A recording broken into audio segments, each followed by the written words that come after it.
जय छठ मैया।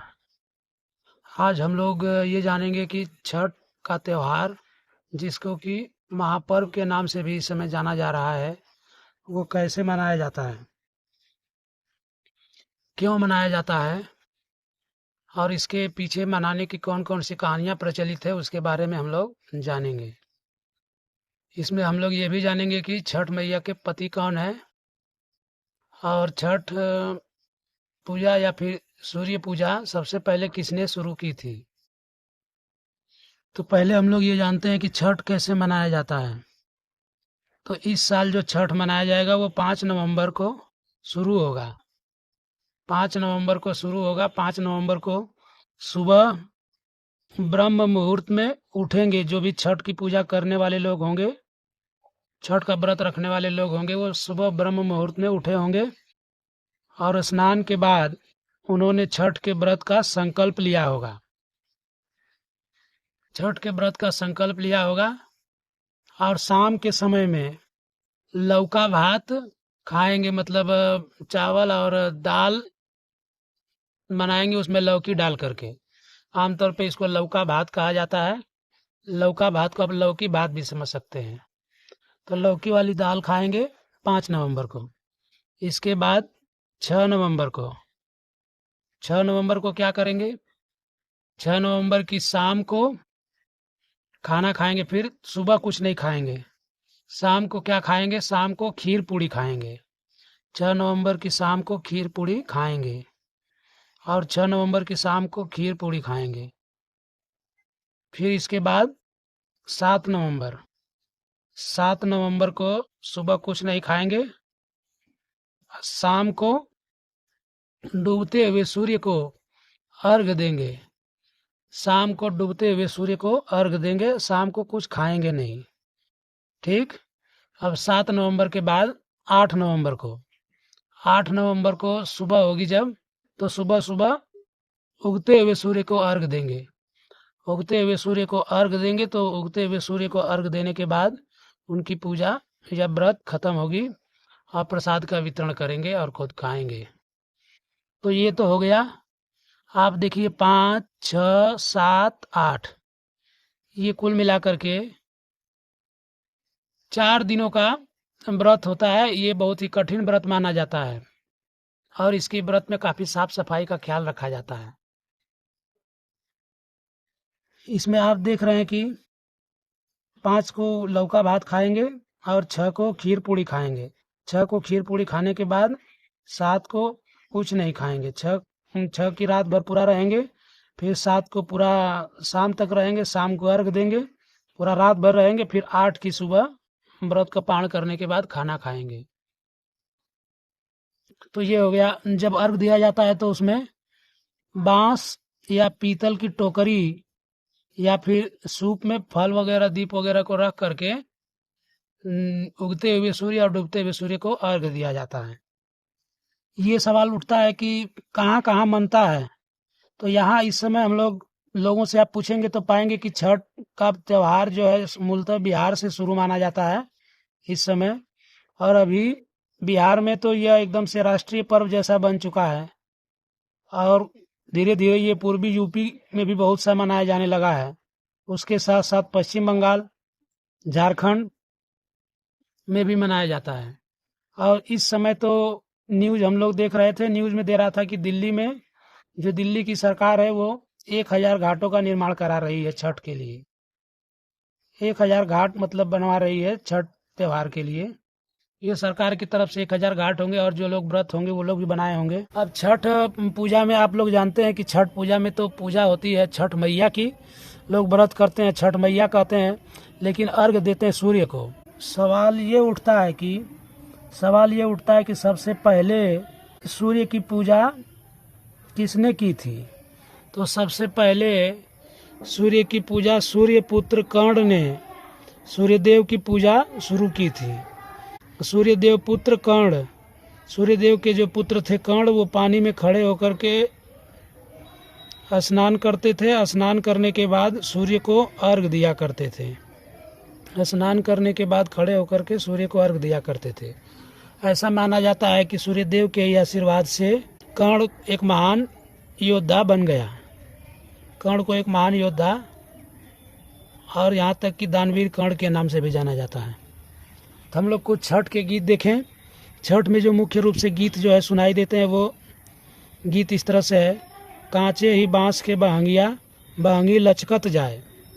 कांचे ही बांस के बहंगिया मतलब हो गया कि एक बांस का एक कच्चे बांस का एक डंडा होता है, उसमें दोनों तरफ टोकरी बंधी होती है, टोकरी में फल वगैरह लिए गए होते हैं और उसको कंधे पे टांग लेते हैं दोनों तरफ, तो उसको बहंगी कहते हैं। कांचे ही बांस के बहंगिया मतलब बांस कच्चा होता है, उसमें दोनों तरफ टोकरी यानी बहंगी लटक रही है। बहंगी लचकत जाए, उसमें प्रसाद वगैरह लेकर के घाट पर जाते हैं, तो उस गीत में कहा गया बहंगी लचकत जाए। एक और गीत इसी में उसी का हिस्सा हम लोग देखते हैं। केलवा के पात पर उगेलन सूरजमल झाके झुके। केलवा के पात पर मतलब केले के पत्ते पर ऐसा दिखाई देता है कि सूर्य देव उग रहे हैं, जो कि झांक झुक रहे हैं, दिखाई दे रहा है। इस तरह से एक और गीत हम लोग देखते हैं। पहले पहल हम कैनी, पहली पहली बार हमने किया छठी मैया व्रत त्योहार। पहले पहले हम कैनी छठी मैया व्रत त्योहार, सबसे पहले पहली बार हम आपका व्रत कर रहे हैं छठी मैया। इस तरह का गीत का भाव है। फिर उसी में देखिए, रुनकी झुनकी बेटी मांगीला। रुनकी झुनकी नाम की बेटी या उसके जैसी बेटी मांगती हूँ मैं छठी मैया से। अब ये क्वेश्चन ये उठता है कि पति कौन है। क्वेश्चन क्या उठता है कि पति कौन है, छठी मैया के पति कौन है। तो पुराणों में मिलने वाली कहानियों के अनुसार शिव पार्वती के बड़े पुत्र कार्तिकेय को छठी मैया का पति माना जाता है। कार्तिकेय ही छठी मैया के पति हैं। श्रीमद् भागवत पुराण के अनुसार प्रकृति के छठवें अंश से प्रकट होने वाली 16 माताएं प्रकट हुई थी। उन सभी 16 माताओं में सबसे प्रसिद्ध छठी मैया है। अब हम लोग ये जानना चाहते हैं कि छठी मैया का जो त्योहार है सबसे पहले किसने मनाया था। तो छठी मैया का त्योहार पौराणिक कहानी के आधार पर जो पौराणिक कथाएं सुनने को मिलती किसने मनाया था, उसके लिए कहानी नंबर 1। पहली कहानी है कि राजा प्रियव्रत एक राजा थे, उनकी पत्नी को कोई संतान नहीं हो रहा था। तो वो क्या किए, कश्यप महर्षि के पास गए। महर्षि कश्यप के पास गए, उन्होंने अपनी समस्या बताई कि मेरा कोई पुत्र नहीं हो रहा है। तो उन्होंने एक उपाय बताया। क्या बताया? उन्होंने बताया कि एक पुत्रेष्टि यज्ञ करिए। एक पुत्रेष्टि यज्ञ कराइए, यानी पुत्र प्राप्ति हेतु एक यज्ञ करवाइए। पुत्रेष्टि के लिए उन्होंने एक यज्ञ करवाया, पुत्रेष्टि यज्ञ करवाया। और उस पुत्रेष्टि यज्ञ में आहुति के लिए बनाई गई जो खीर थी, उस खीर का कुछ हिस्सा प्रियव्रत की रानी मालिनी को भोजन के लिए दिया गया, खाने के लिए दिया गया। क्योंकि महर्षि कश्यप ने बताया था तो उन्होंने ऐसा किया। तो जब महर्षि कश्यप के बताए अनुसार वो खीर खाती हैं, खीर खाने के कुछ दिन बाद गर्भवती हो जाती हैं और उनको एक पुत्र पैदा होता है। चूंकि निसंतान थी, पुत्र पैदा होता है तो खुशी तो हुई होगी, लेकिन बच्चा मृत पैदा हुआ। मतलब खुशी तो हुई लेकिन दुख में तुरंत बदल गई। तो राजा प्रियव्रत क्या किए, उस बालक के शव को लेकर के शमशान घाट पर गए और शमशान घाट पर जाकर के उन्होंने निश्चय किया कि मैं नदी में डूबकर अपना प्राण त्याग दूंगा। वो अपना प्राण त्यागने ही वाले थे, तभी ब्रह्मा जी की मानस पुत्री षष्ठी प्रकट हुई। मानस पुत्री का मतलब ये हो गया कि जो शरीर से ना पैदा हो, मतलब मन से मन जुड़ गया और कोई संतान पैदा हो गया। इस तरह से जो पुत्र पैदा होता है उसको मानस पुत्र या पुत्री कहते हैं। तो ब्रह्मा जी की मानस पुत्री षष्ठी प्रकट हुई और षष्ठी ने बताया कि मैं सृष्टि की मूल प्रकृति के छठवें अंश से उत्पन्न हुई हूँ, इसीलिए मेरा नाम षष्ठी है। तो राजा प्रियव्रत, आप निराश मत होइए, आप विधि विधान से मेरी पूजा कीजिए और प्रचार प्रसार कीजिए। तो राजा प्रियव्रत ने विधि विधान से छठ का व्रत किया, जैसे उन्होंने बताया था उसका व्रत किया। और व्रत करने के कुछ ही दिन बाद जल्द ही उनको एक स्वस्थ पुत्र की प्राप्ति हुई। उनकी पत्नी को एक स्वस्थ पुत्र पैदा हुआ।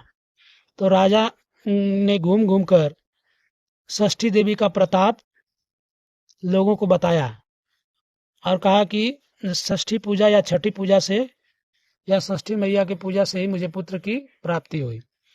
ये तो हो गई पहली कथा। दूसरी कथा क्या है? दूसरी कथा ये बताया जाता है कि जब भगवान राम रावण का वध करके सीता और लक्ष्मण सहित अयोध्या वापस लौटे, तब कुछ दिनों पश्चात माता सीता ने अपने कुल की सुख और शांति के लिए, अपने कुल की या अपने राज्य की कहें सुख और शांति के लिए षष्ठी देवी और सूर्य देव की आराधना की, सूर्य देव की आराधना और पूजा की।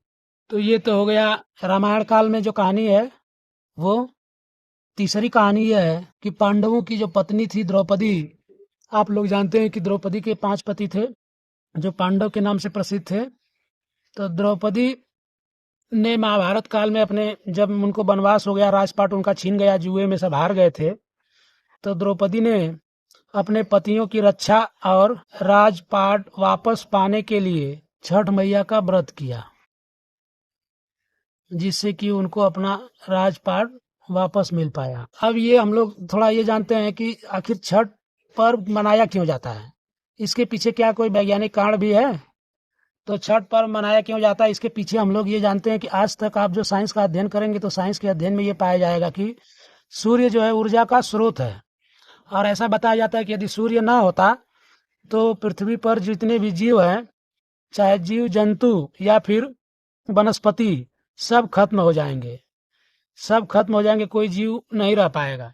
आप देखते हैं कि ठंडियों में जब सर्दी पड़ने लगती है और सूर्य की किरणें धरती पे नहीं पड़ती है तो बहुत से वनस्पति सूख जाते हैं। तो इसके पूजा करने का मुख्य कारण है सूर्यदेव को धन्यवाद देना, सूर्यदेव को धन्यवाद देना कि आपने धरती पर जीवन दिया, और सूर्यदेव के प्रति कृतज्ञता प्रकट करना कि हम आपके कृतज्ञ हैं, हम आपके आभारी हैं कि आपने धरती पे तरह तरह के जीव जंतु आपकी शक्ति से पैदा हुए हैं। तो सूर्यदेव की जो बहन है वो छठी मैया को माना जाता है। सूर्यदेव की बहन छठी मैया को कहा जाता है। तो छठी मैया का व्रत कहा जाता है, व्रत किया जाता है। और सूर्यदेव को अर्थात छठी मैया के भाई को नदी में या फिर जलाशय में, पवित्र जलाशय में या नदी में या कोई भी तालाब जो शुद्ध हो उसमें, वहाँ पे वेदी बना करके उनको डूबते हुए सूर्य को और उगते हुए सूर्य को अर्घ्य दिया जाता है। आप देखे होंगे कि आज तक जितने भी लोग होते हैं उगते हुए सूर्य को ही नमस्कार करते हैं, उगते हुए सूर्य की पूजा करते हैं। कभी कभी तो ये भी कहा जाता है कि अंग्रेजों का सूर्य कभी अस्त नहीं होता है। मतलब डूबते हुए सूर्य की पूजा करना का मतलब हो गया कि एक तरह से राज्य आपका कम हो रहा हो या शक्ति आपकी कम हो रही हो। लेकिन हिंदू धर्म एक ऐसा त्योहार है जिसमें कि डूबते हुए सूर्य की भी आराधना स्टार्ट की जाती है और उगते हुए सूर्य को अर्घ दे करके पूजा समाप्त की जाती है। आप इसकी अवसर पे ये भी बता दें, हम लोग दीपावली के 6 दिनों के बाद छठ पर्व की शुरुआत होती है। और इस पर्व की महत्ता रामायण और महाभारत में भी बताई गई है। बहुत सी कहानियां ऐसी मिलती है जिसमें कि छठ पर्व करने का जिक्र मिलता है। तो इस वर्ष जो है 5 नवंबर से नहाय खाए शुरू होगा और सबसे अंत में यह त्यौहार 8 नवंबर को उगते हुए सूर्य को अर्घ्य दे करके समाप्त होगा। अब हम लोग चलते हैं कि क्या किसी धर्म में, किन किन धर्मों में महिला देवियां और देवता ज़्यादातर पूजे जाते हैं। तो आप देखेंगे कि हिंदू धर्म एक ऐसा धर्म है जिसमें कि बहुत सी महिला देवियों की पूजा होती है। और इसकी पूजा के पीछे क्या कोई वैज्ञानिक कारण है, क्या वो शक्तियाँ मिलती हैं?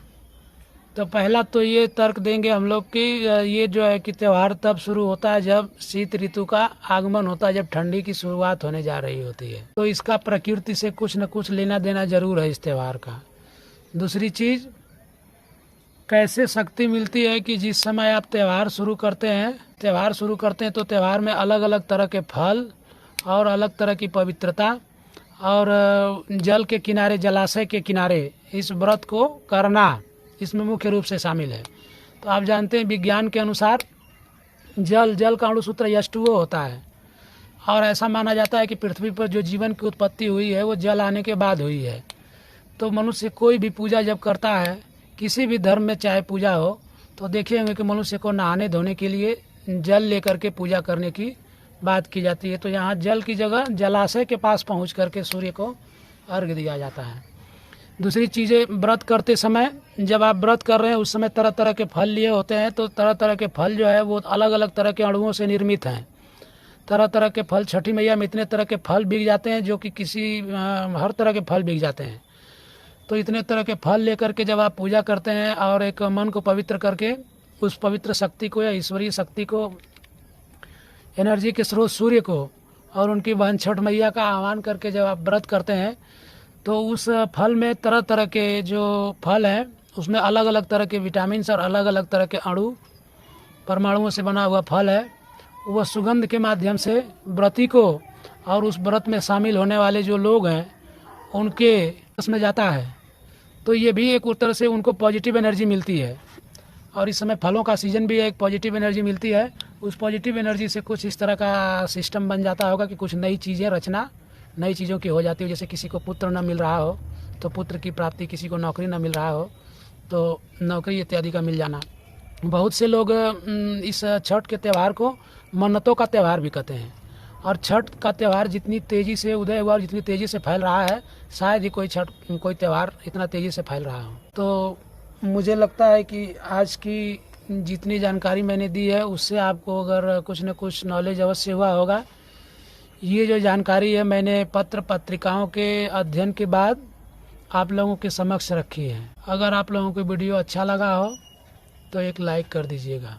धन्यवाद। फिर मिलते अगले किसी वीडियो में, तब तक के लिए जय हिंद, जय छठ मैया।